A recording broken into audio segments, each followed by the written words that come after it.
When we see the pentagram today, we think instantly of devilry, witchcraft and the occult. But the pentagram is a symbol that dates way back to the very first civilizations of mankind. Early pentagrams have been found on ancient Sumerian pottery dating as far back as 3500 BCE. It's still debated as to the true meaning of the pentagram to the ancient Sumerians, but the most widely accepted theory is that the Sumerian pentagram represented the gateway to the heavens, and hence to the shining ones that could be seen moving around the night sky. These, of course, are the 5 planets: Jupiter, Mars, Mercury, Saturn, and Venus.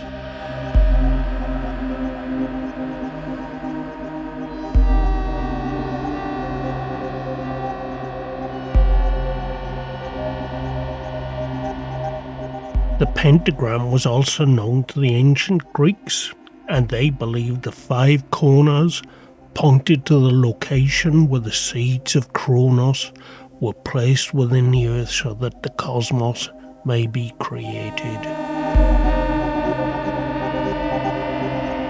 In the 6th century BCE, the followers of Pythagoras adopted the symbol of the pentagram, and they saw it as a symbol of the goddess of health, Hygeia. And this in turn becomes the origin of the word hygiene. They actually believed that every number had unique mystical qualities, and the number 5 represented human life. And why? Because the human hand had 5 fingers, and a human being has 5 limbs, 2 arms, 2 legs, and a head. So to them it represented the mysteries of life, well-being, and health.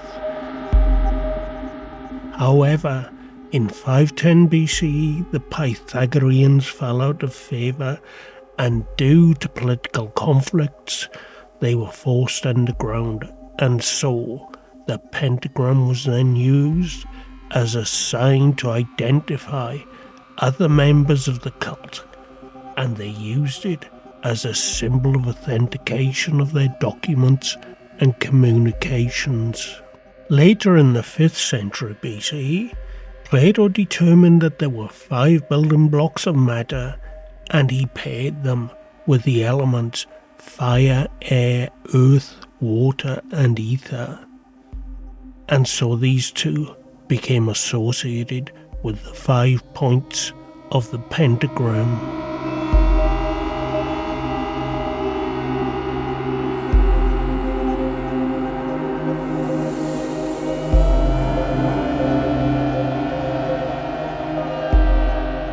The Jewish people also found a use for the pentagram, and from around 300 to 150 BCE, the pentagram stood as the official seal of Jerusalem. But it was also a symbol of truth, as it was believed that the pentagram represented the Torah, the first 5 books of the Hebrew Bible.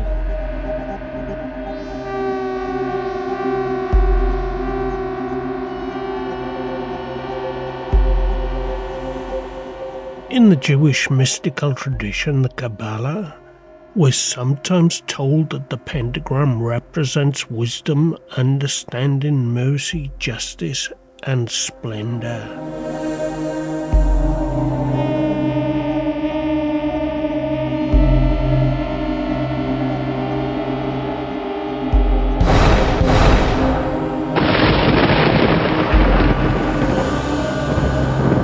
Now in the Christian world, the 5 points were said to represent the 5 wounds of Christ, and it became a symbol of protection against evil. And so, this belief was carried forward to the Christianized population of the early Middle Ages. Curses and spells held a very real power in the Middle Ages, and there are to be found many spells and curses carved into the woodwork of old buildings and Christian churches dating back to the period. It is thought that some of these curses were made by the clergy themselves, as there appears to be some that are to be found on what one would think would be on the wrong side of the pulpit. Anyone finding such a curse would attempt to stop it by carving a pentagram over the top, thus applying the symbol that was representative of the 5 wounds of Christ, a strong and sacred symbol and the ultimate symbol of protection, and in their minds this symbol would neutralize and banish the curse and all its evil associations.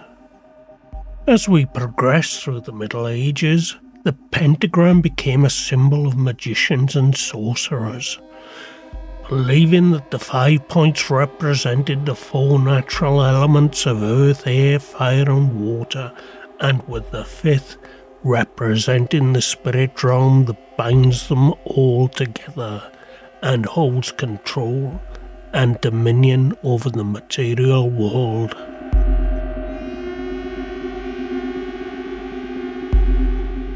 In 1533, Heinrich Cornelius Agrippa published his 3 books of occult philosophy, and in it, Agrippa held the express belief that the cosmos was modelled on the human being and that it too possessed a soul.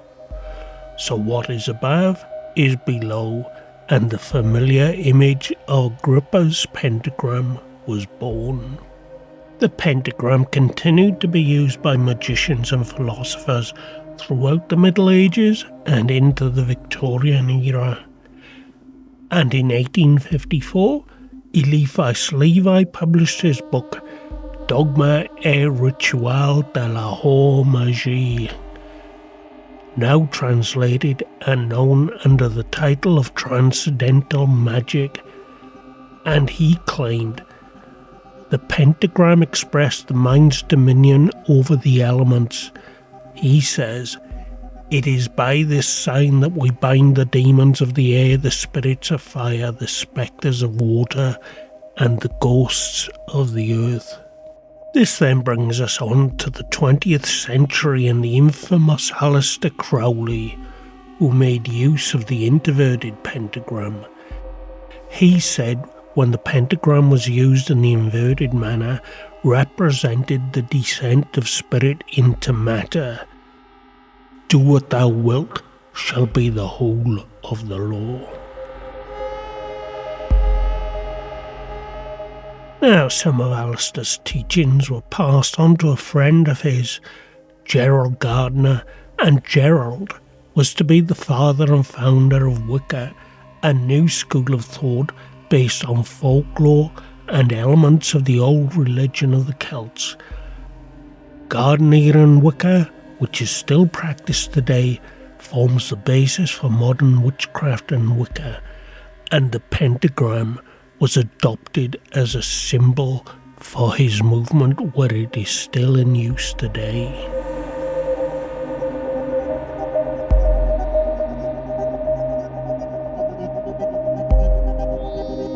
And so, what about today's world? Well, the pentagram has gone full circle, and instead of being a symbol of protection against evil forces, most Christians see it as a sign associated with evil. But this is just because the symbol is used by those who are not of the Christian faith, and according to the old Christian doctrine, any faith that is not Christian is in opposition and therefore must be representative of the darker side of Christianity. So I hope you've all enjoyed today's discussion on the origins and meanings of the pentagram. And if you have, don't forget to give us that thumbs up. And with that, I'll see you again very soon on the next one.